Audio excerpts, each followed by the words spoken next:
ഇവിടെ ഈ പൊതുസമ്മേളനത്തെ അഭിസംബോധന ചെയ്ത് സംസാരിക്കുന്നതിന് വേണ്ടി അദ്ദേഹത്തെ ക്ഷണിക്കുന്നു.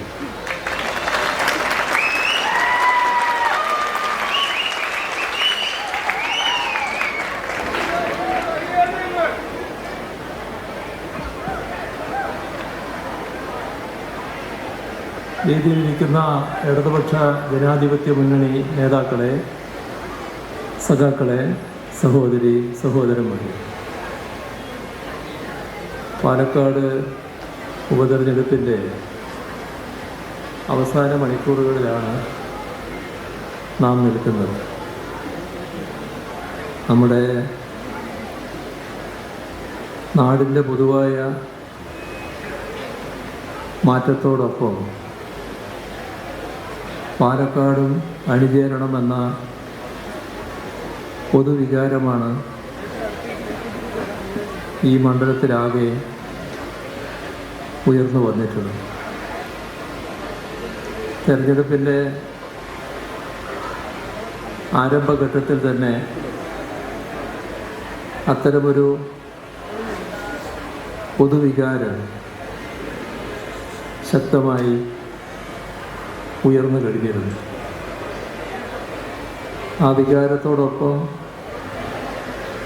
ചേർന്നുകൊണ്ട് പാലക്കാടിനെ പുതിയ മാനത്തിലേക്ക് ഉയർത്താനുള്ള ദൗത്യവുമായാണ് ഡോക്ടർ സരിൻ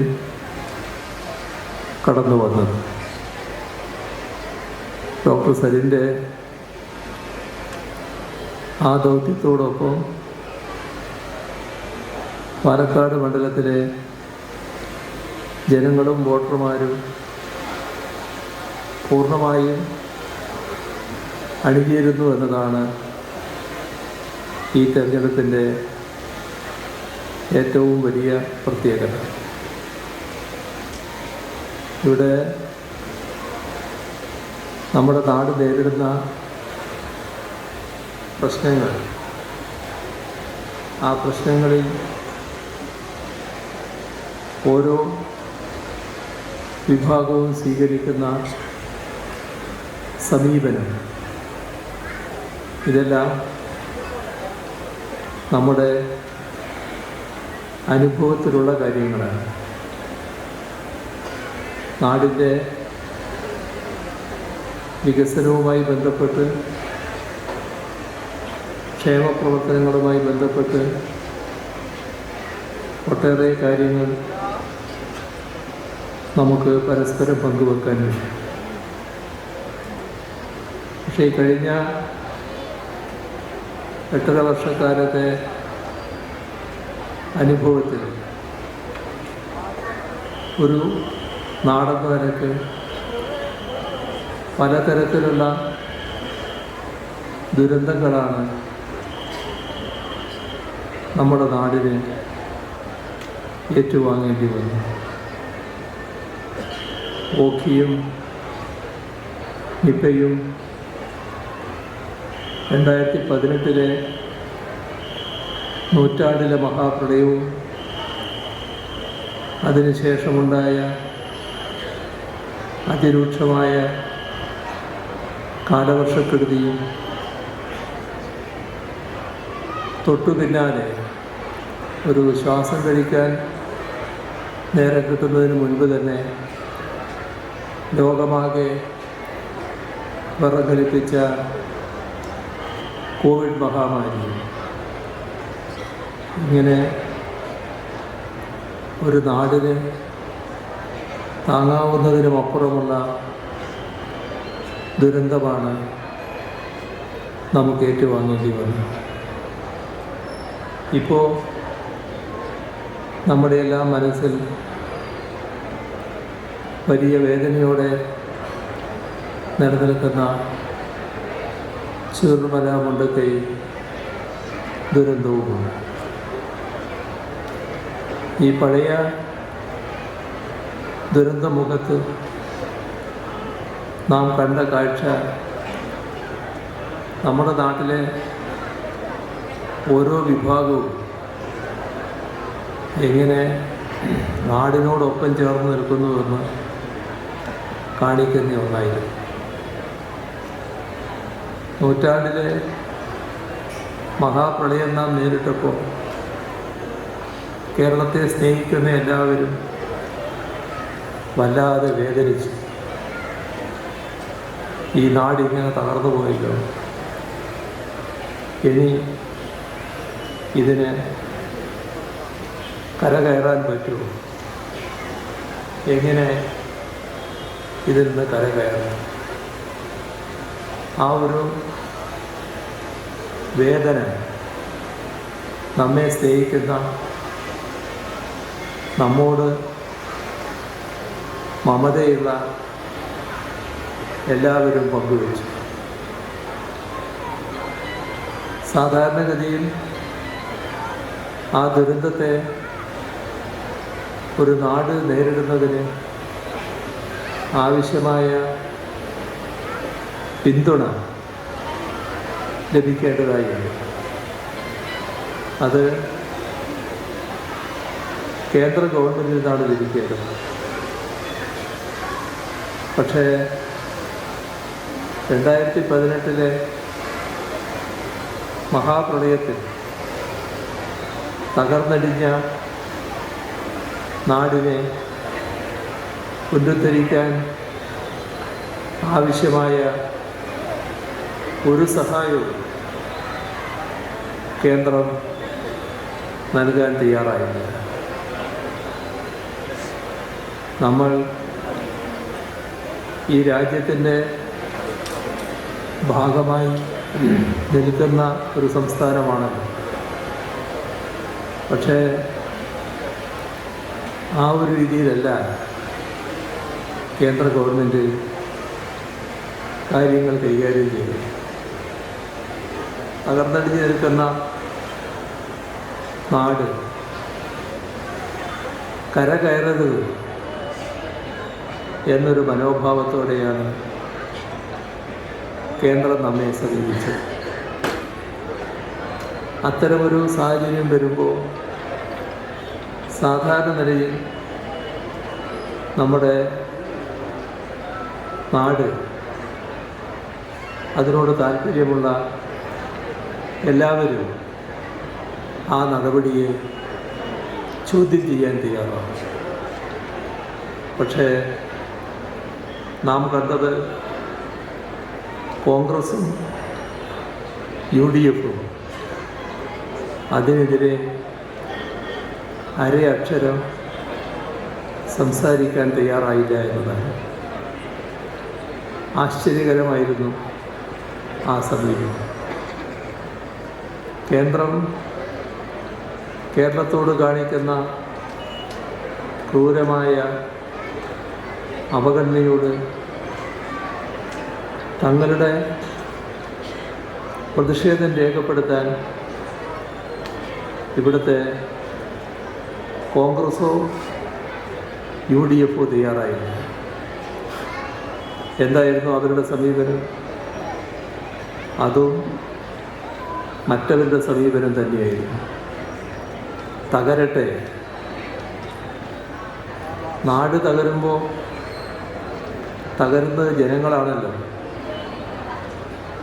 LDFിനോടുള്ള വിരോധം വെച്ച് നാടിനെയും ജനങ്ങളെയും തകർക്കുന്ന സമീപനം സ്വീകരിക്കാൻ പാടുള്ളൂ. നമ്മളെ സഹായിക്കാൻ തയ്യാറുള്ളവർ സഹായിക്കാൻ സന്നദ്ധമായി മുന്നോട്ട് വന്നപ്പോൾ ഇന്ത്യ ഗവൺമെൻറ് പറഞ്ഞു, ഞങ്ങൾ ഈ കാര്യത്തിൽ ഒരു സഹായവും സ്വീകരിക്കില്ല എന്ന്.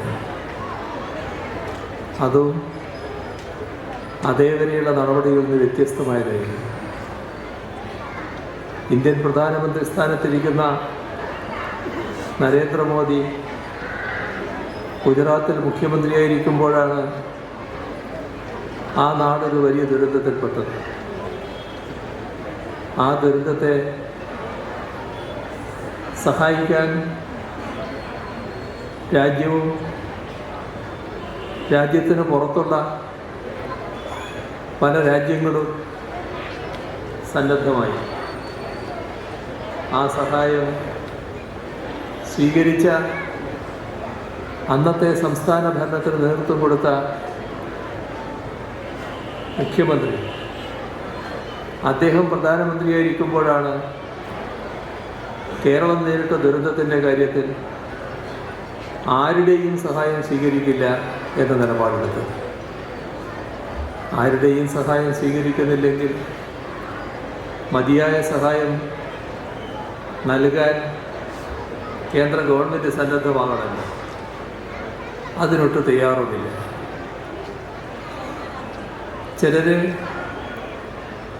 ചില രാജ്യങ്ങളിൽ നിന്ന് നമ്മെ ദുരന്തമുഖത്ത് സഹായിക്കാൻ സന്നദ്ധത അറിയിച്ചു. അവിടെ പോയത് വാങ്ങാൻ മന്ത്രിമാരെ ചുമതലപ്പെടുത്തി. അതിന് കേന്ദ്ര ഗവൺമെൻറ്റിൻ്റെ അനുമതി വേണമായിരുന്നു. കേന്ദ്ര ഗവൺമെൻറ് അനുമതി നൽകിയില്ല. ഈ ഘട്ടത്തിലെല്ലാം കേന്ദ്രത്തിൻ്റെ നിലപാടിനെ ഏതെങ്കിലും തരത്തിൽ വിമർശിക്കാൻ കോൺഗ്രസോ UDF തയ്യാറായിരുന്നില്ല. ഈ രണ്ടു കൂട്ടർക്കും ഒരേ വികാരം. നമ്മൾ ആ ഘട്ടത്തിൽ ജനങ്ങളോട് കാര്യം തുറന്നു പറഞ്ഞു. വലിയ ദുരന്തമാണ്. ഈ ദുരന്തമുഖത്ത് തലയിൽ കൈവച്ച് നിലവിളിച്ചിരിക്കാനല്ല തയ്യാറാകുന്നത്. നമുക്ക് നമ്മുടെ നാട് വിലപ്പെട്ടതാണ്. ഈ വിലപ്പെട്ട നാടിനെ പുനർജീവിപ്പിച്ചേ പറ്റൂ. ആ പുനരുദ്ധാരണ പ്രക്രിയയിലേക്ക് കടക്കേണ്ടതായിട്ടുണ്ട്. നാടും നാട്ടുകാരാകുകയും അതുമായി സഹകരിക്കണം. അതിൻ്റെ ഭാഗമായി നമുക്ക് പുനരുദ്ധാരണ പ്രവർത്തനങ്ങൾ നടത്തണം. പുനരുദ്ധരിക്കുന്ന കാര്യങ്ങൾ പഴയത് പുനരുദ്ധരിക്കലല്ല. ഇനിയൊരു പ്രകൃതി ദുരന്തമുണ്ടായാൽ അതിൽ തകർന്നു പോകാത്ത വിധത്തിലുള്ള പുനരുദ്ധാരണമാണ് വേണ്ടത്. അങ്ങനെയാണ് നാം റീബിൽഡ് കേരളത്തെ പുനർനിർമ്മിക്കുക എന്ന രീതിയിലുള്ള നടപടി ആരംഭിച്ചു. രാജ്യവും ലോകവും അത് അത്ഭുതാദരങ്ങളോടെയാണ് നോക്കിക്കണ്ടത്. എങ്ങനെ ഇത്രമാത്രം തകർന്നു പോയൊരു നാടിനെ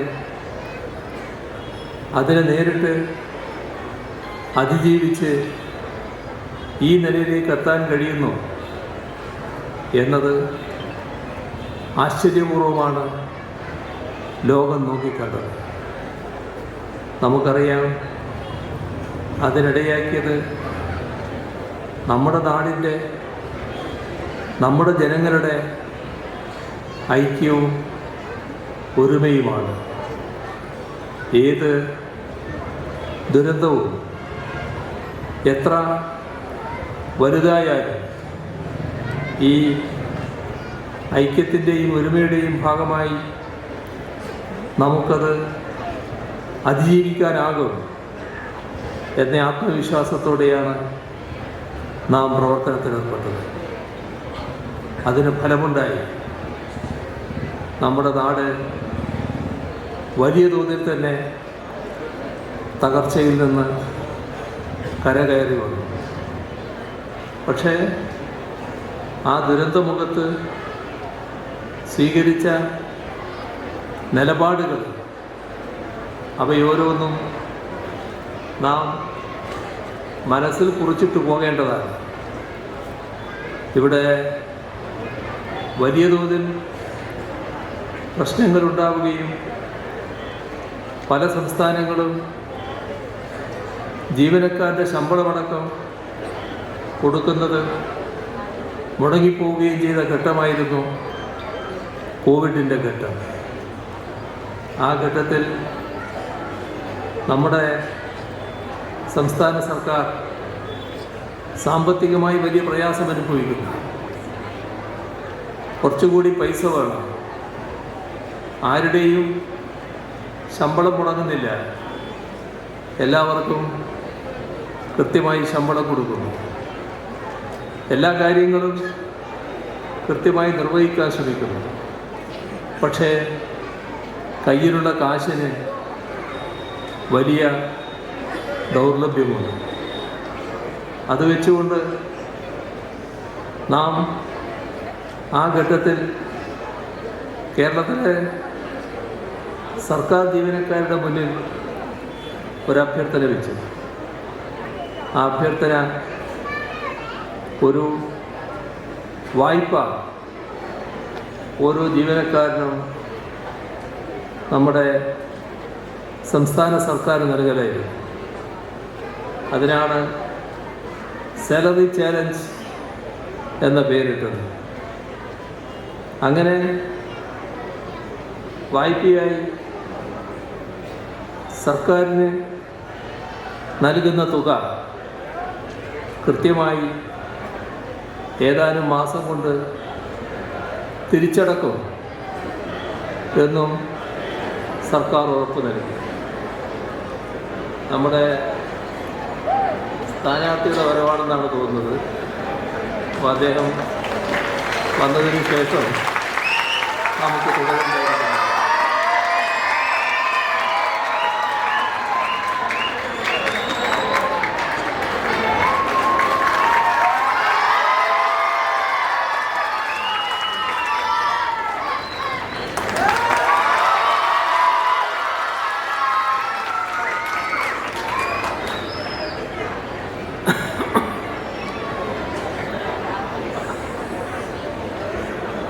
ആ ഘട്ടത്തിൽ കേരളത്തിൽ അതിനെതിരെ ശബ്ദമുയർന്നു. ആർക്കും മനസ്സിലാക്കാൻ കഴിയാത്ത കാര്യമാണ്. ശമ്പളം മുടങ്ങിയിട്ടില്ല, അതിൽ നിന്നാണ് ഒരു വായ്പ ചോദിക്കുന്നത്. വായ്പ തിരിച്ചു കൊടുക്കുമെന്ന് സർക്കാർ ഉറപ്പ് നൽകുന്നുണ്ട്. പക്ഷേ അതിനെ എതിർത്തുകൊണ്ട് കോൺഗ്രസും UDFും രംഗത്ത് വന്നു. അതാണ് അവർ സ്വീകരിച്ച സമീപനം. നമ്മുടെ നാട് രക്ഷപ്പെടാൻ പാടില്ല എന്ന സമീപനത്തിൻ്റെ ഭാഗമായിരുന്നു. ഈയൊരു ദുരനുഭവമാണ് ദുരന്തമുഖത്ത് നമുക്കുണ്ടായത്. പക്ഷേ അതെല്ലാം അവഗണിച്ചുകൊണ്ട് തന്നെ നാട്, ജനങ്ങൾ ഐക്യത്തോടെ ഒരുമയോടെ നിന്നുകൊണ്ട് അതിനെയെല്ലാം അതിജീവിക്കാൻ ശ്രമിച്ചു.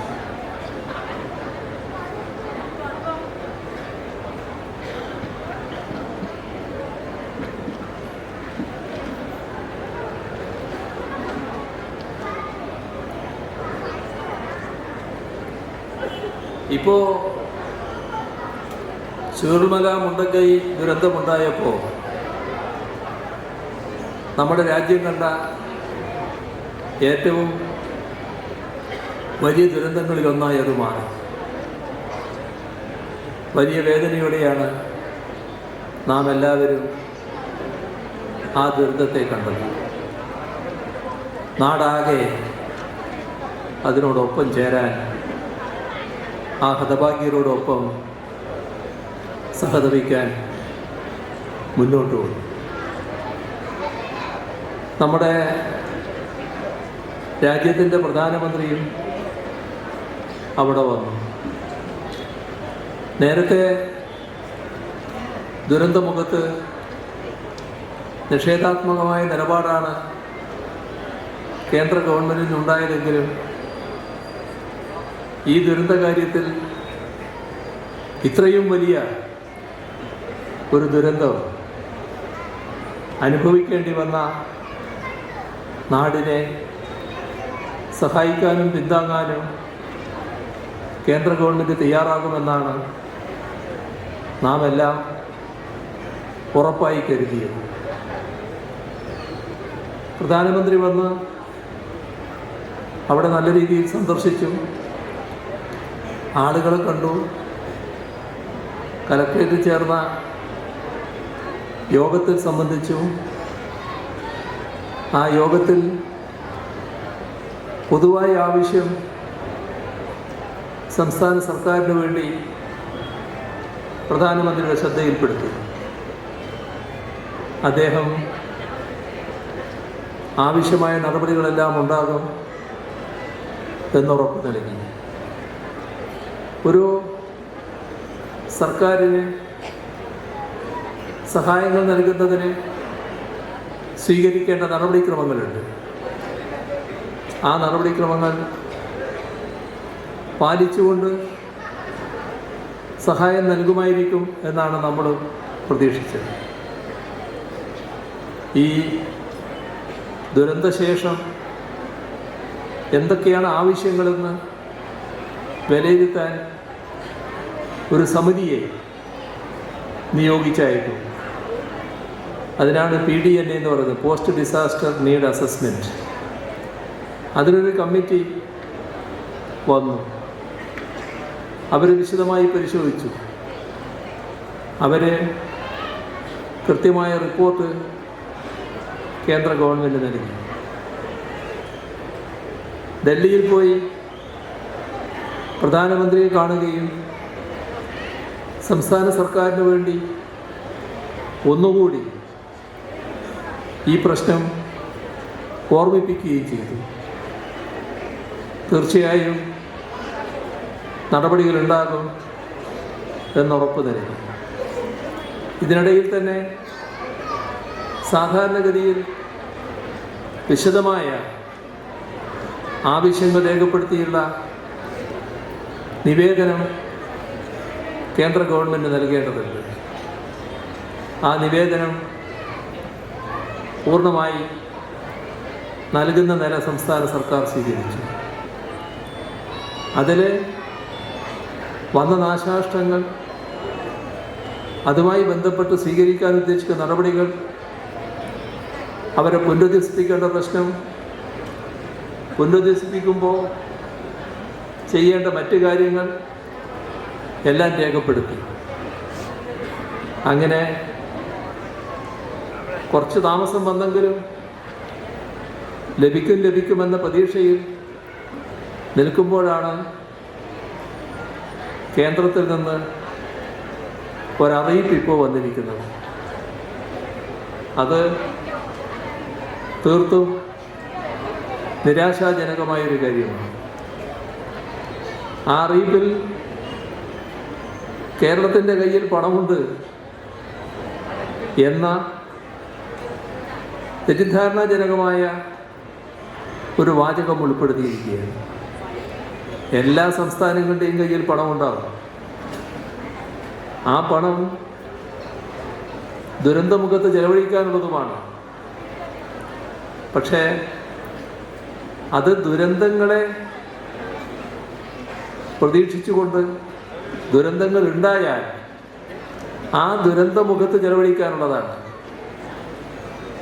ഈ പ്രത്യേക ദുരന്തം സാധാരണയിൽ കവിഞ്ഞ ഒന്നാണ്. അതുകൊണ്ടാണ് അതുമായി ബന്ധപ്പെട്ട് 1200 കോടി രൂപ നേരത്തെ ചോദിച്ചത്. വിശദമായ കണക്കിൽ വലിയ തുക വരുന്നുണ്ട്. നിങ്ങളിൽ ചിലർ ഓർക്കുന്നുണ്ടാകും, നമ്മുടെ കേരളത്തിലെ വലതുപക്ഷ മാധ്യമങ്ങളിൽ ചിലത് തെറ്റായൊരു ചിത്രം വരച്ചു കാട്ടാൻ ശ്രമിച്ചു. എന്താണ് അവരുദ്ദേശിച്ചതെന്ന് ആർക്കും വ്യക്തമല്ല. അവരെ കേരളം കള്ളക്കണക്ക് നൽകിയെന്ന് പറയാനാണ് ശ്രമിച്ചത്. അതിനാണ് കേരള ഹൈക്കോടതി ശക്തമായ വിമർശനം സാധാരണയിൽ നിന്ന് വ്യത്യസ്തമായി മാധ്യമങ്ങൾക്കെതിരെ നടത്തിയത്. അത് തീർത്തും തെറ്റിദ്ധരിപ്പിക്കുന്ന തരത്തിലുള്ള വാർത്തകളായിരുന്നു, തെറ്റായ വാർത്തകളായിരുന്നു. പലതും ബോധപൂർവം ചമച്ചവയുമായിരുന്നു. അതെല്ലാമാണ് ഹൈക്കോടതിയുടെ കടുത്ത വിമർശനത്തിന് ഇരയായത്. അതിൻ്റെ പിന്നിലുള്ള ചേതോവികാരവും ഈ പറഞ്ഞ സഹായം ലഭിക്കില്ലെങ്കിൽ നല്ലത് എന്നതായിരുന്നു. എന്തുകൊണ്ടാണ് അത്തരമൊരു നിഷേധാത്മക സമീപനം വരുന്നത് എന്ന് അറിയില്ല. ഏതായാലും നമ്മുടെ നാട്, ജനങ്ങൾ പ്രതീക്ഷയോടെയാണ് കാത്തിരുന്നത്. പക്ഷേ ഫലം നിരാശയാണ്. ഈ കാര്യം നിഷേധിക്കുന്ന തരത്തിലുള്ള മറുപടിയാണ് വന്നത്. ഇനിയും നമ്മുടെ കേന്ദ്ര ഗവൺമെൻറ് സമീപിക്കുക ചെയ്യും. കാരണം നമ്മുടെ അവകാശമാണിത്. ആ അവകാശം നിഷേധിക്കുന്നത് ശരിയല്ല. അതുകൊണ്ട് തന്നെ സംസ്ഥാന സർക്കാർ എന്ന നിലക്ക് വീണ്ടും കേന്ദ്ര ഗവൺമെൻറ് സമീപിക്കും. എന്നാൽ അതോടൊപ്പം ഒരു കാര്യം വ്യക്തമാക്കുകയാണ്, അതൊരു ദമ്പ് പറച്ചിലല്ല. സഹായം തന്നാലും തന്നില്ലെങ്കിലും ഈ ദുരന്തബാധിതരെ ആകെ നമ്മുടെ നാട് നല്ല രീതിയിൽ ഉന്നതിപ്പിക്കുക തന്നെ ചെയ്യും. ഇക്കാര്യത്തിൽ സംശയിക്കണ്ട. ഇപ്പോൾ പ്രഖ്യാപിച്ച കാര്യങ്ങൾ ആ പ്രഖ്യാപിച്ച നിലക്ക് തന്നെ നടക്കും. അവിടെ നല്ല രീതിയിലുള്ള ടൗൺഷിപ്പ് ഉണ്ടാവും. ആ ടൗൺഷിപ്പിൽ ഈ പറഞ്ഞ ദുരന്തബാധിതർക്കെല്ലാം വീടുകളുണ്ടാവും. അതോടൊപ്പം അവരെയെല്ലാം സഹകരിപ്പിച്ചുകൊണ്ട് തന്നെ അവർക്ക് പൊതുവായൊരു ജീവിതം അവിടെ നടത്തുമ്പോൾ അവിടെ എന്തെല്ലാം വേണോ അതൊക്കെ ഉണ്ടാവും. അതായത് ഒരു പൊതുവായ ഏതെല്ലാം സൗകര്യങ്ങൾ ഉണ്ടാകേണ്ടതുണ്ടോ അത്തരം സ്ഥാപനങ്ങളൊക്കെ ഉണ്ടാവും. അത് ചിലപ്പോൾ വായനശാലയാകാം, ചിലപ്പോൾ പൊതുവായിട്ടുള്ള പരിപാടികൾക്കുള്ള മറ്റ് കേന്ദ്രങ്ങളാകാം, ചിലപ്പോൾ പൊതുവായ സ്കൂളാകാം. അങ്ങനെയുള്ള പല കാര്യങ്ങൾ എന്താണോ അവിടെ ആവശ്യമുള്ളത് ആ ആവശ്യമുള്ളതെല്ലാം, ഒരു സമൂഹത്തിന് ആവശ്യമുള്ളതെല്ലാം ആ ടൗൺഷിപ്പിൻ്റെ ഭാഗമായി അവിടെ ഒരുക്കുക തന്നെ ചെയ്യും. അതോടൊപ്പം എല്ലാവർക്കും ജീവസന്ധാരണ മാർഗം ഒരുക്കും. അതോടൊപ്പം പ്രധാനമായും സ്ത്രീകൾക്ക് തൊഴിൽ നൽകുന്നതിനുള്ള പ്രത്യേക പദ്ധതികളും അതിൻ്റെ ഭാഗമായുള്ള നൈപുണ്യ വികസന പരിപാടികളും ഒരുക്കുന്നതായിരിക്കും. ഇതിനെല്ലാമുള്ള കാര്യങ്ങൾ ഇപ്പോഴേ തന്നെ നീങ്ങിക്കൊണ്ടിരിക്കുകയാണ്. നമ്മുടെ നാടിൻ്റെ വിവിധ ഭാഗങ്ങൾ ഇതുമായി സഹകരിക്കാൻ ഇതിനകം സന്നദ്ധമായിട്ടുണ്ട്. നാടാകെ ഒരേ വികാരത്തിൽ നിൽക്കുന്നുണ്ട്. സുമനസ്സുകളായ ഒരുപാട് വ്യക്തികളും സംഘടനകളും പ്രസ്ഥാനങ്ങളും എല്ലാം ഇതുമായി സഹകരിക്കാൻ തയ്യാറായിട്ടുണ്ട്. അവരുടെ എല്ലാം സഹകരണം അതേ രീതിയിൽ ഉറപ്പുവരുത്തിക്കൊണ്ട് തന്നെ ലോകം ശ്രദ്ധിക്കത്തക്ക രീതിയിലുള്ള പുനരധിവാസ നടപടികളായിരിക്കും ഇതിൻ്റെ ഭാഗമായി സ്വീകരിക്കുക. ഞങ്ങൾ പ്രതീക്ഷിക്കുന്നത് അതോടൊപ്പം നമ്മുടെ കേന്ദ്ര ഗവൺമെൻറ് വേണമെന്നാണ്. കാരണം ഈ നാട്, കേരളം, നമ്മുടെ രാജ്യത്തിനകത്തുള്ളൊരു സംസ്ഥാനമാണ്. അതുകൊണ്ട് തന്നെ അവകാശപ്പെട്ട കാര്യങ്ങളാണ് ചോദിക്കുന്നത്. ഇവിടെ ദുരന്തമുണ്ടായതിനു ശേഷം ദുരന്തം ഏറ്റുവാങ്ങേണ്ടി വന്ന ചില സംസ്ഥാനങ്ങൾക്ക് ധൃതിപ്പെട്ട് സഹായം നൽകുന്നത് നമ്മളെല്ലാം കണ്ടു. നല്ല കാര്യമാണ്, ഞങ്ങളാരും അതിനെതിരല്ല. സഹായം പെട്ടെന്ന് നൽകിയത് വളരെ നല്ല കാര്യമായി. പക്ഷേ ഒരു ചോദ്യം, ആ രീതിയിലുള്ള സഹായം കേരളത്തിനും വേണ്ടേ? ആണോ എന്താണ് അങ്ങനെ ഒരു സമീപനം സ്വീകരിക്കുന്നത്? അതുമാത്രമേ ഉള്ളൂ. അതാണ് കേരളീയർ ചോദിക്കുന്നത്, അതാണ് നമ്മുടെ നാട്ടുകാർ ചോദിക്കുന്നത്. ആ വികാരം മനസ്സിലാക്കാൻ കേന്ദ്ര ഗവൺമെൻറ്റിന് കഴിയേണ്ടതായിട്ടുണ്ട്. ഇവിടെയുള്ള കേന്ദ്രത്തിൻ്റെ ഭരണകക്ഷി BJP അത്തരം വികാരത്തോടു കൂടി നിൽക്കുന്ന ഒരു പാർട്ടിയല്ല. എല്ലാ ഘട്ടത്തിലും നാടിനെതിരാണ് അതിന്. ഈ നാട് ഒരു തരത്തിലും പച്ചപിടിച്ചു പോകരുത് എന്നാണ് അവരുടെ അഭിപ്രായം. എല്ലാ കാര്യത്തിലും നാടിനെതിരായ നിലപാടാണ് സ്വീകരിക്കാറുള്ളത്. അതിൻ്റെ ഭാഗമാണിത്. നിർഭാഗ്യവശാൽ ഇതിനു മുൻപുള്ള പല കാര്യങ്ങളിലും ആ വികാരത്തോടൊപ്പമാണ് കഴിഞ്ഞ 8.5 വർഷക്കാലം UDFും അണിനിരന്നിട്ടുള്ളത് എന്നതും നാം ഓർക്കേണ്ട ഒരു കാര്യമാണ്. ആ കാര്യത്തിലേക്ക് ഇപ്പോൾ ഞാൻ കൂടുതലായി പോകുന്നില്ല. നമ്മുടെ സംസ്ഥാനം കഴിഞ്ഞ 8.5 വർഷക്കാലം അനുഭവിക്കേണ്ടി വന്ന ഒരു പ്രത്യേക ഭാഗമാണ് ഇവിടെ അവതരിപ്പിക്കാൻ ശ്രമിച്ചത്. അതിൽ നാം നടത്തിയ പ്രവർത്തനങ്ങൾ, LDF ഗവൺമെൻറ്റിൻ്റെ നേതൃത്വത്തിൽ നമ്മുടെ നാട്ടിൽ നടത്തിയ പ്രവർത്തനങ്ങൾ, ആ പ്രവർത്തനങ്ങളെക്കുറിച്ച് പൊതുവെ നാടും നാട്ടുകാരും നല്ല രീതിയിൽ തന്നെയാണ് കണ്ടിട്ടുള്ളത് എന്നത് ആശ്വാസകരമായ കാര്യമാണ്. കാരണം എല്ലാ കാര്യത്തിലും നല്ല ഫലങ്ങൾ സൃഷ്ടിക്കാൻ നമുക്ക് കഴിഞ്ഞിട്ടുണ്ട്. തകർന്നുപോയി എന്ന് കരുതിയെടുത്തതെന്ന് ഉയർത്തിക്കൊണ്ടുവരാൻ നമുക്ക് കഴിഞ്ഞിട്ടുണ്ട്. എല്ലാ ആപൽഘട്ടങ്ങളെയും നല്ല നിലക്ക് അതിജീവിച്ചു പോകാനും നമുക്ക് കഴിഞ്ഞിട്ടുണ്ട്. ഇതെല്ലാം നമ്മുടെ ഒരുമയുടെയും ഐക്യത്തിൻ്റെയും ഭാഗമാണ്. ഏതാനും ചിലർ അതിൽ നിന്ന് വ്യത്യസ്തമായ സ്വരത്തിൽ സംസാരിച്ചിട്ടുണ്ടെങ്കിലും നമുക്കെപ്പോഴും, ജനങ്ങൾക്കെപ്പോഴും നാടിൻ്റെ താല്പര്യം ഉയർത്തിപ്പിടിക്കാൻ കഴിഞ്ഞിട്ടുണ്ട്. അതിൻ്റെ ഭാഗമായുള്ള ഐക്യവും ഒരുമയുമാണ് ഉയർന്നു വന്നത് എന്നത് നാം പ്രത്യേകമായി ശ്രദ്ധിക്കേണ്ടതായിട്ടുണ്ട്.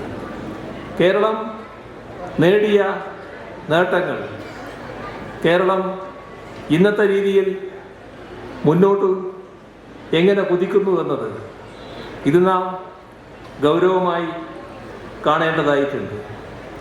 നമ്മുടെ നാട് ഒരു ഘട്ടത്തിൽ വലിയ തോതിൽ തകർന്നടിഞ്ഞൊരു നാടായിരുന്നു. ആ തകർന്നടിഞ്ഞ നാടിനെ നമുക്ക് നല്ല രീതിയിൽ മുന്നോട്ട് നീക്കാൻ കഴിഞ്ഞു എന്നുള്ളതാണ് ഇപ്പോൾ കാണാൻ കഴിയുന്ന വസ്തുത. കേരളത്തിൻ്റെ മുന്നോട്ട് പോക്ക് ഇനിയും മുന്നോട്ട് കുതിക്കേണ്ടതായ അവസ്ഥയിലാണ് നിൽക്കുന്നത്. ഇപ്പോൾ നാം വലിയ തോതിലുള്ള മാറ്റത്തിൻ്റെ വഴിയിലാണ്. ഓരോ രംഗവും പരിശോധിച്ചാൽ നമുക്കത് കാണാൻ കഴിയും. ഒരു നാട് എന്ന് പറയുമ്പോൾ ഏറ്റവും അധികം ശ്രദ്ധിക്കപ്പെടേണ്ടത് ആ നാട്ടിലെ ഏറ്റവും പാവപ്പെട്ടവരായ ആളുകളെയാണ്. നിർഭാഗ്യവശാൽ നമ്മുടെ രാജ്യം ദരിദ്രരെ എടുത്താൽ ലോകരാഷ്ട്രങ്ങളിൽ ഒരു പട്ടിക തയ്യാറാക്കിയപ്പോൾ 105-ാം സ്ഥാനത്താണ് നമ്മുടെ രാഷ്ട്രം. അത് കഴിഞ്ഞാൽ പിന്നെ വളരെ ചുരുക്കം രാഷ്ട്രങ്ങളേ ഉള്ളൂ. ശ്രദ്ധിക്കേണ്ട ഒരു കാര്യം, നമ്മുടെ തൊട്ടുകിടക്കുന്ന അയൽപക്ക രാഷ്ട്രങ്ങൾ ഒന്നും നമ്മുടെ പുറകിലില്ല. എല്ലാം നമ്മളെക്കാളും എത്രയോ മേലെയാണ്. എന്താ നമ്മുടെ നാടിൻ്റെ അവസ്ഥ? നമ്മുടെ നാട്ടിൽ ദാരിദ്ര്യം പെരുകിക്കൊണ്ടിരിക്കുന്നു. പാപ്പരായവർ കൂടുതൽ പാപ്പരീകരിക്കപ്പെടുന്നു. അവരുടെ എണ്ണം കൂടുന്നു, ദൈന്യത കൂടുന്നു. സമ്പന്നർ അതിസമ്പന്നരാകുന്നു. എങ്ങനെയാണിത് വന്നത്? ഇത് നമ്മുടെ രാജ്യത്തിൻ്റെ നയം കാരണമാണ്. ആ നയമാണ് നവോദാരവൽക്കരണ നയം. ആ നവോദാരവൽക്കരണ നയത്തിൻ്റെ ഭാഗമായി ഈ രീതിയിലുള്ള തകർച്ച രാജ്യത്ത് ജനങ്ങൾക്കാകെ സംഭവിക്കുന്നു. അതിൻ്റെ കണക്ക് പരിശോധിച്ചാൽ ഈ കാര്യം വ്യക്തമാവും. ഇവിടെയാണ് കേരളം വേറിട്ട് നിൽക്കുന്നത്. എന്തുകൊണ്ടാണ് കേരളത്തിന് വേറിട്ട് നിൽക്കാൻ പറ്റുന്നത്? കേരളം എന്ന സംസ്ഥാനത്തിന് എല്ലാ ഘട്ടത്തിലും വേറിട്ട് നിൽക്കാൻ കഴിഞ്ഞിട്ടില്ല. നയമാണ് പ്രധാനം. ഈ പറഞ്ഞ നവ ഉദാരവൽക്കരണ നയത്തിൽ നിന്ന് മാറി നിന്നാലാണ് വേറിട്ട് നിൽക്കൽ. നവ ഉദാരവൽക്കരണ നയമല്ലാത്ത ബദൽ നയം നടപ്പാക്കുമ്പോഴാണ് വേറിട്ട് നിൽക്കൽ. 2016 മുതൽ ഈ വേറിട്ട് നിൽക്കലാണ്. 2011-16 കാലം ആലോചിച്ച് നോക്കി. ആദ്യത്തെ ഘട്ടം മൻമോഹൻ സിംഗിന്റെ നേതൃത്വമുള്ള കേന്ദ്ര ഗവൺമെന്റ്, രണ്ടാമത്തെ ഘട്ടം നരേന്ദ്രമോദിയുടെ നേതൃത്വമുള്ള കേന്ദ്ര ഗവൺമെന്റ്, ഇവിടെ അന്തരിച്ച ഉമ്മൻചാണ്ടിയുടെ നേതൃത്വമുള്ള ഗവൺമെന്റ്. ഈ 3 ഗവൺമെന്റുകൾക്കും ഒരേ നയമായിരുന്നു. ആ നയമാണ് നവ ഉദാരവൽക്കരണ നയം. ഇതാണ് നാം കാണേണ്ട ഒരു കാര്യം. മൻമോഹൻ സിംഗിന്റെ നയത്തിൽ നിന്ന് നരേന്ദ്രമോദിയുടെ നയത്തിന് വ്യത്യാസം ഉണ്ടായില്ല. കുറച്ച് കൂടിയിട്ടുണ്ടാവും, അത്രയേ ഉള്ളൂ. രണ്ടും ഒരേ നയ. ഈ 2 കേന്ദ്ര ഗവൺമെന്റുകളുടെയും നയത്തിൽ നിന്ന് ഒരു വ്യത്യാസവുമില്ലാതെയാണ് ഇവിടുത്തെ UDF ഗവൺമെന്റ് പ്രവർത്തിച്ചത്. അതായിരുന്നു നാടിന്റെ തകർച്ചയ്ക്ക് കാരണം. ആ നയത്തിൽ നിന്ന് മാറി ആ നയത്തിൽ നിന്ന് വേറിട്ടുകൊണ്ടൊരു നയം LDF ഇവിടെ നടപ്പാക്കുന്നു. ആ നയത്തിന്റെ ഭാഗമായാണ് ജനക്ഷേമകരമായ കാര്യങ്ങൾ. നേരത്തെ 600 രൂപ പെൻഷൻ, ആ പെൻഷൻ ക്ഷേമ പെൻഷൻ നമ്മുടെ കേരളത്തിൽ 1.5 വർഷം കൊടുക്കാതിരുന്നു. LDF സർക്കാർ 2016 അധികാരത്തിൽ വന്നപ്പോൾ ആദ്യത്തെ മന്ത്രിസഭ ചേർന്നെടുത്ത തീരുമാനം ആ കുടിശ്ശിക മുഴുവൻ കൊടുത്തു തീർക്കലായിരുന്നു. അത് പിന്നെ വർദ്ധിക്കാൻ തുടങ്ങി. എവിടം വരെ എത്തി? 1600-ലെത്തി. ആളുകൾ എത്ര? 60 ലക്ഷം. പിന്നെ മറ്റ് കഥകളിലേക്ക് ഞാൻ പോകുന്നില്ല. ഒരുപാട് സംഭവങ്ങൾ അതുമായി ബന്ധപ്പെട്ട് പറയാൻ. അതിനെ മുടക്കാൻ നോക്കിയില്ലേ? ആ കമ്പനിയെ തകർക്കാൻ നോക്കിയില്ലേ? ആ എടുക്കുന്ന പണം നമ്മുടെ സംസ്ഥാനത്തിൻ്റെ കടത്തിൻ്റെ പരിധിയിൽപ്പെടുത്താൻ നോക്കിയില്ലേ? എല്ലാം ഇതിനെതിരെയുള്ള നീക്കത്തിൻ്റെ ഭാഗമായിരുന്നു. പക്ഷേ സംസ്ഥാന സർക്കാർ ഉറച്ചു നിൽക്കുന്നു. നിയമസഭയിൽ അസന്നിഗ്ധമായി പ്രഖ്യാപിച്ചു, എല്ലാ മാസവും ഈ പെൻഷൻ കൃത്യമായി കൊടുത്തിരിക്കും. ഒരു ഘട്ടത്തിൽ സാമ്പത്തികമായി ശ്വാസം മുട്ടിച്ചപ്പോൾ കുറച്ച് മാസത്തത് കുടിശ്ശികയായിപ്പോയി. ആ കുടിശ്ശിക ഈ വർഷവും അടുത്ത വർഷവും കൊണ്ട് പൂർണ്ണമായി കൊടുത്തു തീർക്കും. ഈ വർഷം 2 ഗഡു, 1 ഗഡു കൊടുത്തു, അടുത്തത് കൊടുക്കാൻ പോകുന്നു. അടുത്ത വർഷം 3 ഗഡു. നയത്തിന്റെ വ്യത്യാസം.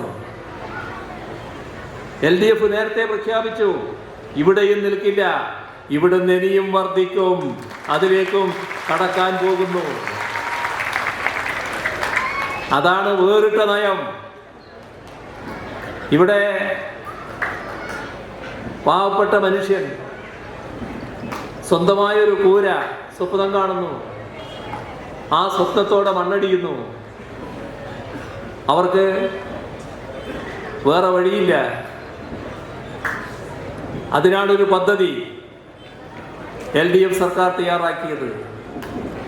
അന്ന് കണക്കാക്കിയത് 5 ലക്ഷം പേർക്ക് കേരളത്തിൽ വീട്, സ്വന്തമായി വീട്. ഇപ്പോ നല്ല രീതിയിൽ നമ്മുടെ സംസ്ഥാനത്ത് ആ പറഞ്ഞ 5 ലക്ഷത്തിൽ 4,10,000 കുടുംബങ്ങൾ സ്വന്തം വീട്ടിൽ കിടന്നുറങ്ങുന്നു. നോക്കണം, ആ 4,10,000 വീടുകളിലും ആദ്യത്തെ ദിവസം കിടന്നുറങ്ങുന്ന ആളുടെ മനോഭാവം. അദ്ദേഹം ആ കിടന്നുറങ്ങുന്ന ആള്, കുഞ്ഞാവട്ടെ മുതിർന്നയാളാവട്ടെ, ആ വീടിന്റെ മേൽക്കൂര നോക്കുമ്പോൾ തൻ്റെ സ്വന്തം വീട്ടിൽ കിടന്നുറങ്ങുന്നു. പുതിയൊരു മനുഷ്യൻ അതോടെ ജനിക്കുകയാണ്. ആത്മാഭിമാനമുള്ള ഒരു മനുഷ്യൻ. അതാണ് നമ്മുടെ നാടിൻ്റെ മാറ്റം. ബാക്കിയുള്ളത് അതിവേഗം പൂർത്തിയാക്കാൻ പോകുന്നു. ഇതാണ് നമ്മുടെ നാടിൻ്റെ പ്രത്യേകത. കേരളത്തിലെ ഭൂമിയുണ്ട്, ആ ഭൂമിക്ക് പട്ടയമില്ലാത്തതിൻ്റെ പ്രശ്നം വലിയ തോതിൽ ആളുകൾ നേരിടുകയായിരുന്നു. ആ പട്ടയം ഈ 8 വർഷം നോക്കിയാൽ നമ്മുടെ കേരളത്തിൽ 3,57,000 പട്ടയങ്ങളാണ് നൽകിയത്. LDF സർക്കാർ നല്ല രീതിയിൽ ആ പട്ടയ വിതരണം നടന്നിരിക്കുന്നു. ഇനിയും കൊണ്ട് കുറച്ച് ബാക്കിയുള്ളതും പൂർണ്ണമായി തന്നെ കൊടുത്തു തീർക്കാനുള്ള നടപടികളിലേക്കാണ് സർക്കാർ നീങ്ങിക്കൊണ്ടിരിക്കുന്നത്. ഇതെല്ലാം ഒരു നയത്തിൻ്റെ ഭാഗമാണ്. ആ നയം ഉദാരവൽക്കരണ നയത്തിൽ നിന്ന് വ്യത്യസ്തമായതാണ്. അതുകൊണ്ടാണ് ജനങ്ങളെ കാണുന്നത്, ജനങ്ങളെ പറ്റി ചിന്തിക്കുന്നത്, ജനങ്ങൾക്ക് വേണ്ടിയുള്ള മാറ്റങ്ങൾ കുറിക്കുന്നത്. ഇവിടെ കേരളത്തിലെ ആരോഗ്യ മേഖല ആകെ സമ്പുഷ്ടമായില്ലേ? എന്താ മാറ്റം? നേരത്തെയുള്ള അവസ്ഥയാണോ? നേരത്തെ ഇല്ല എന്നല്ലേ കേൾക്കാനുണ്ടായിരുന്നുള്ളൂ. ഇന്നെല്ലാം ആയില്ലേ? നമ്മുടെ പ്രാഥമികാരോഗ്യ കേന്ദ്രങ്ങൾ കുടുംബാരോഗ്യ കേന്ദ്രങ്ങളാകുന്നു. 800-ൽ പരം കുടുംബാരോഗ്യ കേന്ദ്രങ്ങൾ വന്നു കഴിഞ്ഞു. ബാക്കിയുള്ളത് പൂർത്തിയാകുന്നു. താലൂക്ക് ആശുപത്രി, ജില്ലാ ആശുപത്രി എല്ലാം സൂപ്പർ സ്പെഷ്യാലിറ്റി സൗകര്യങ്ങൾ ചേർന്നൊരുങ്ങുന്നു. മെഡിക്കൽ കോളേജ് ആശുപത്രികളിൽ നല്ല രീതിയിലുള്ള മാസ്റ്റർ പ്ലാൻ അതിൻ്റെ വികസനത്തിന് വേണ്ടി നടപ്പാക്കുന്നു.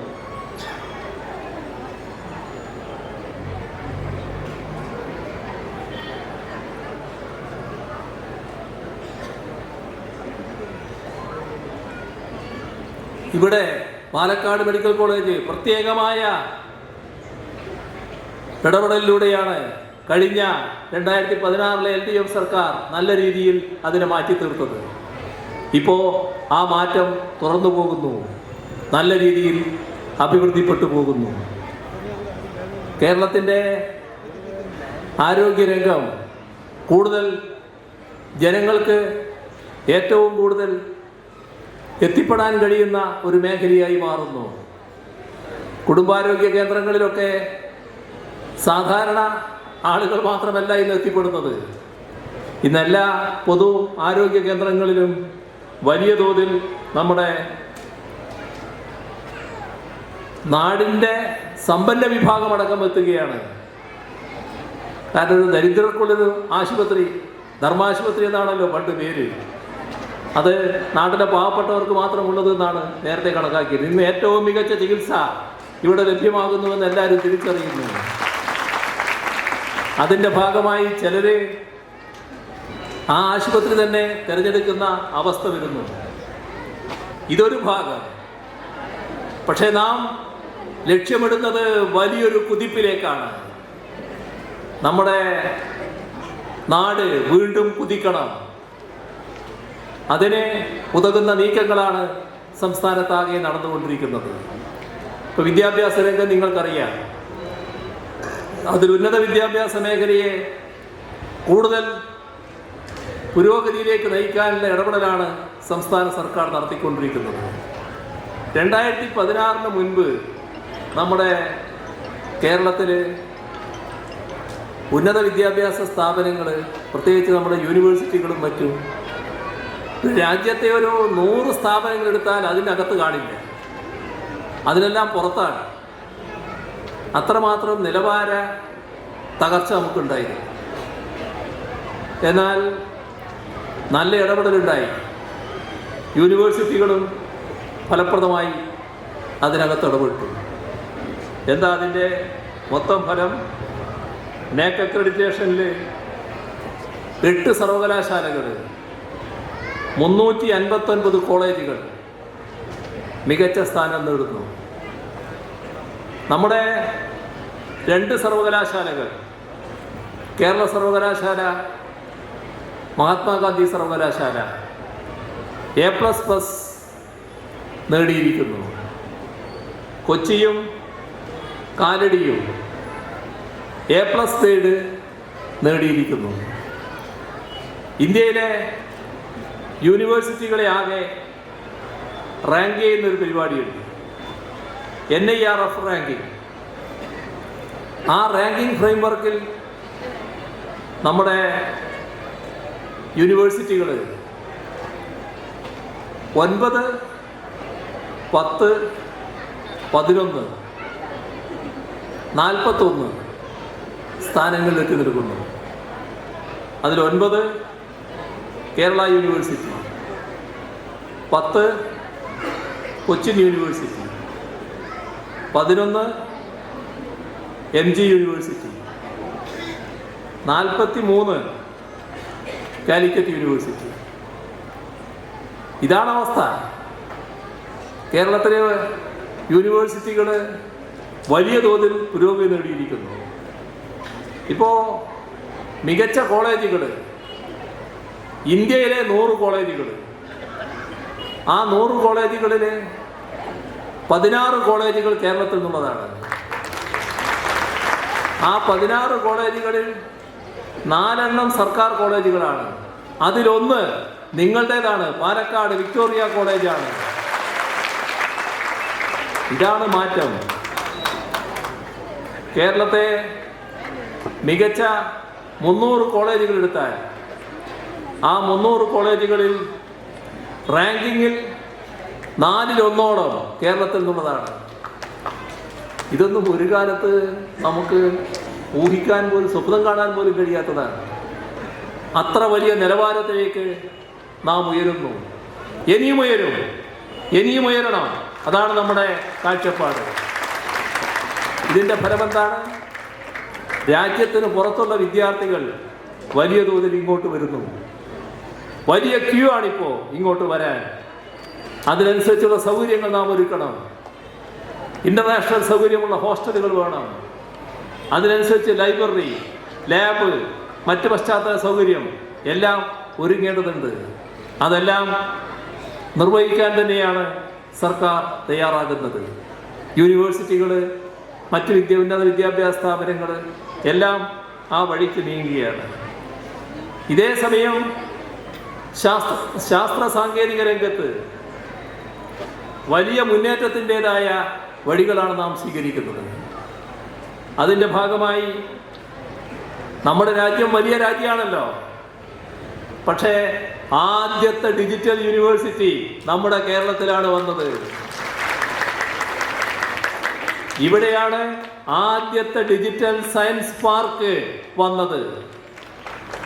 നമ്മുടെ നാടിന് നേടാൻ കഴിഞ്ഞ നേട്ടങ്ങളാണിതൊക്കെ. ശാസ്ത്ര സാങ്കേതിക രംഗത്ത് വലിയ തോതിൽ നാം മുന്നേറുന്നു. ഗ്രഫീൻ ആധുനിക കാലത്ത് വളരെ പ്രാധാന്യമുള്ളതാണ്. ഗ്രഫീൻ്റെ ഇന്നൊവേഷൻ സെൻറ്റർ നാം ആരംഭിച്ചിരിക്കുന്നു. നമ്മുടെ നാട് പലപ്പോഴും പലതരത്തിലുള്ള പകർച്ചവ്യാധികൾ വരുന്നു. അതിന് വൈറസുകൾ ഇടയാക്കുന്നു. ആ വൈറസിനെ കുറിച്ച് പഠിക്കാൻ ഒരു വൈറോളജി ഇൻസ്റ്റിറ്റ്യൂട്ട് അന്താരാഷ്ട്ര തലത്തിൽ തന്നെ പ്രശംസ പിടിച്ചു പറ്റാൻ പറ്റുന്ന ഒരു ഇൻസ്റ്റിറ്റ്യൂട്ടായി അത് മാറിക്കൊണ്ടിരിക്കുന്നു. നാം അത് സ്ഥാപിച്ചു കഴിഞ്ഞു. അതേപോലെ തന്നെ നമ്മുടെ കേരളം ആയുർവേദത്തിന് നല്ല പേരുകേട്ട നാടാണ്. ആ ആയുർവേദ മേഖലയെ കൂടുതൽ ശാക്തീകരിക്കുന്നതിനായി ഒരു ആയുർവേദ ഇൻസ്റ്റിറ്റ്യൂട്ട്, ഗവേഷണത്തിനടക്കം മുൻതൂക്കം കൊടുത്തുകൊണ്ട് ഒരു ഇൻസ്റ്റിറ്റ്യൂട്ട് നാം സ്ഥാപിക്കുന്നു. അതിൻ്റെ ആദ്യഘട്ടം ഏതാനും നാൾ കഴിയുമ്പോൾ പ്രവർത്തനം ആരംഭിക്കും. ആ നിലയിലേക്ക് നീങ്ങുന്നു. ഇന്നത്തെ കാലത്ത് ഏറ്റവും പ്രധാനമാണ് ജിനോം ഡാറ്റാ സെൻറ്റർ. നാം അത് സ്ഥാപിക്കാനുള്ള നടപടികളെടുക്കുന്നു. അതേപോലെ തന്നെ മെഡിക്കൽ ടെക്നോളജി കൺസോർഷ്യം ഒരുക്കിക്കൊണ്ടിരിക്കുന്നു. ധാരാളം സെൻറ്റർ ഓഫ് എക്സലൻസുകൾ, മികവിൻ്റെ കേന്ദ്രങ്ങൾ ഒരുക്കുകയാണ് നാം. ഒന്ന് മൈക്രോബയോ, മറ്റൊന്ന് ന്യൂട്രാസ്യൂട്ടിക്കൽസ്. ഇത് വലിയ തോതിൽ നമ്മുടെ നാടിൻ്റെ മുന്നേറ്റത്തിന് സഹായിക്കുന്നവയാണ്. സയൻസ് പാർക്കുകൾ 3 ഇതോടൊപ്പം ആദ്യത്തെ ഡിജിറ്റൽ സയൻസിന് പുറമെ 3 സയൻസ് പാർക്കുകൾ വരുന്നു. അപ്പോൾ എന്താണ് നമ്മുടെ നാട്ടിൽ വരുന്ന മാറ്റം? ഈ നാട്, നമ്മുടെ കേരളം, ആ കേരളത്തെ ഏറ്റവും വലിയ ഒരു വിജ്ഞാന ഉൽപാദന കേന്ദ്രമാക്കി മാറ്റാനുള്ള ശ്രമമാണ് നാം നടത്തുന്നത്. ആ തലത്തിലേക്കുള്ള പുരോഗതിയാണ് നാം നേടിക്കൊണ്ടിരിക്കുന്നത്. ഇതേ സമയം IT മേഖല, സോഫ്റ്റ്വെയർ ഡെവലപ്മെൻറ്റിൽ നാം വളരെ മികച്ചാണ് നിൽക്കുന്നത്. ഇപ്പോൾ ഹാർഡ്വെയർ രംഗത്തും നാം നല്ല രീതിയിൽ ഇടപെടുകയാണ്. അതോടൊപ്പം തന്നെ സോളാർ പാനലുകൾ നമ്മുടേതായി സൃഷ്ടിക്കാൻ പോകുന്നു. ലിഥിയം ബാറ്ററി നല്ല രീതിയിൽ ഉൽപ്പാദിപ്പിക്കാൻ പോകുന്നു. ഇങ്ങനെ കേരളം പുതിയ മാനത്തിലേക്ക് ഉയരുകയാണ് എന്ന് നാം കാണണം. കേരളത്തിൻ്റെ IT മേഖല സമാനതകളില്ലാതെ വികസിക്കുകയാണ്. 2016 9,753 കോടി രൂപയുടെ കയറ്റുമതിയാണ് കേരളത്തിലെ IT പാർക്കുകളിൽ കൂടി നടന്നിരുന്നത്. ഇപ്പോൾ 2023 എടുത്താൽ 9,753 പകരം 20,000 കോടിയായി വർദ്ധിച്ചിരിക്കുന്നു. വലിയ മാറ്റം. തൊഴിൽ വർദ്ധിച്ചു, IT പാർക്കിൻ്റെ സ്പേസ് വർദ്ധിച്ചു.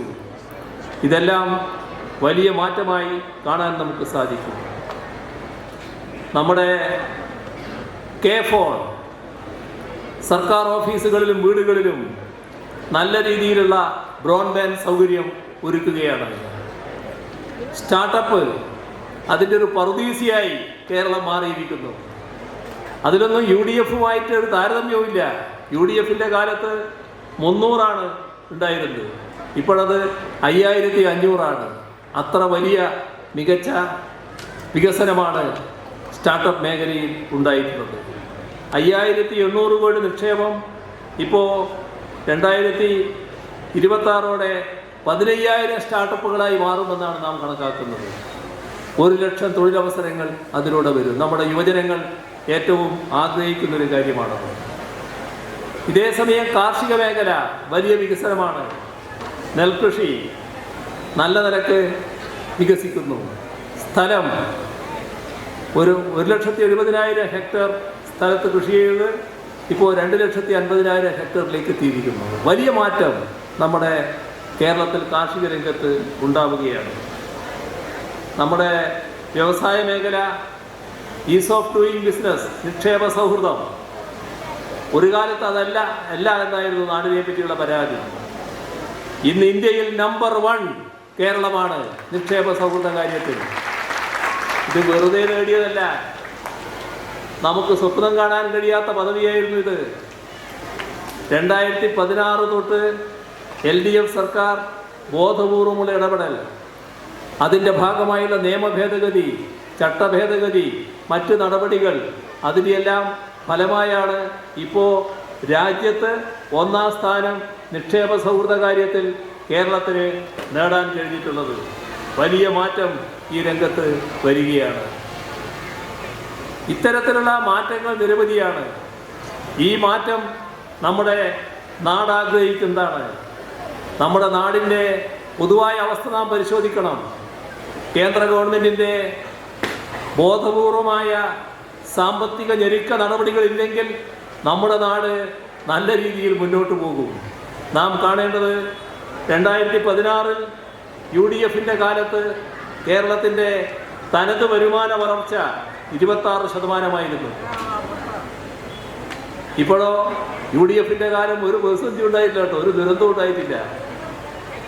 26% തനത് വളർച്ച. ഇപ്പോഴത് 73% നമ്മുടെ തനത് വളർച്ച. താരതമ്യമുണ്ട്. ആഭ്യന്തര വളർച്ചാ നിരക്ക് UDF-ന്റെ കാലത്ത് 2016 9.6%, ഇപ്പോൾ 17.6%. ഒരു കാര്യം നേരത്തെ ഞാൻ പറയുമ്പോൾ ദരിദ്രർ 153ാം സ്ഥാനത്താണ് ഇന്ത്യ എന്ന് പറഞ്ഞല്ലോ. നാം നമ്മുടെ ബദൽ നയം അതിൻ്റെ ഭാഗമായി നമ്മളൊരു നിലപാടെടുത്തല്ലോ. അതിദരിദ്ര വിഭാഗം കേരളത്തിൽ കണക്കെടുത്തു 64,006 കുടുംബം. ആ അതിദരിദ്ര വിഭാഗത്തെ അതിദരിദ്രാവസ്ഥയിൽ നിന്ന് മോചിപ്പിക്കണം. നടപടികൾ ആരംഭിച്ചു. 3 വർഷം മുൻപ് പ്രഖ്യാപിച്ചു. 3 വർഷം കൊണ്ട് കേരളത്തിൽ അതിദരിദ്രരുണ്ടാവില്ല എന്ന്. 1ാം വർഷം കഴിഞ്ഞ വർഷം ഒരു ഭാഗം അതിദരിദ്രാവസ്ഥയിൽ നിന്ന് മുക്തരായി. ഇപ്പോൾ 2ാമത്തെ വർഷം നല്ല രീതിയിൽ പുരോഗതി ഉണ്ടായിരിക്കുന്നു. നാം നേരത്തെ പ്രഖ്യാപിച്ചത് അടുത്ത വർഷം 2025 നവംബർ 1 കേരള സംസ്ഥാനം ഒരു കുടുംബം പോലും അതിദരിദ്രാവസ്ഥയിൽ ഇല്ല എന്ന സ്ഥിതി നേടുന്ന സംസ്ഥാനമായി മാറുന്നു. ആർക്ക് കഴിയും ഇത്? മറ്റേത് സംസ്ഥാനമുണ്ട് ഇങ്ങനെ ഒരു ലക്ഷ്യം മുന്നോട്ട് വെച്ച മറ്റേതെങ്കിലും സംസ്ഥാനമുണ്ടോ? എന്തുകൊണ്ട് കേരളത്തിന് ഇത് കഴിയുന്നു? കേരളത്തിൻ്റെ ഇത് വേറിട്ട നയമാണ്. നവ ഉദാരവർഗ നയത്തിൽ നിന്ന് വ്യത്യസ്തമായതാണ്. അപ്പോൾ ജനങ്ങളുടെ ക്ഷേമം, പാവപ്പെട്ടവരുടെ ഉദ്ധരണം, ക്ഷേമ ആനുകൂല്യങ്ങൾ നൽകൽ, അതോടൊപ്പം വികസന കാര്യങ്ങൾ ഉറപ്പുവരുത്തൽ, നാടിൻ്റെ മുന്നോട്ടുള്ള കുതിപ്പ്, ആ കുതിപ്പ് നമ്മുടെ യുവത ആഗ്രഹിക്കും വിധം, ഇന്നത്തെ കാലത്തിനനുസൃതമാകും വിധം നമ്മുടെ നാടിനെ മുന്നോട്ട് കൊണ്ടുപോകണം. അതിന് പാലക്കാട് ഞങ്ങളോടൊപ്പം വേണം. ആ ചിന്തയോടെയാണ് ഡോക്ടർ സരിൻ നിങ്ങളുടെ പ്രതിനിധിയായി വരാൻ നിങ്ങളുടെ മുന്നിൽ നിൽക്കുന്നത്. അയക്കുക ഡോക്ടർ സരിനെ, ഞങ്ങളോടൊപ്പം വിടുക. ഈ നാടിനെ നമുക്ക് നല്ല രീതിയിൽ മാറ്റി തീർക്കാം. സ്റ്റെതസ്കോപ്പ് ചിഹ്നത്തിൽ ഡോക്ടർ സരിനെ വലിയ ഭൂരിപക്ഷത്തോടെ വിജയിപ്പിച്ച് അയക്കുക എന്ന് അഭ്യർത്ഥിച്ചുകൊണ്ട് അവസാനിപ്പിക്കുന്നു. നിങ്ങൾക്കെൻ്റെ അഭിവാദ്യം.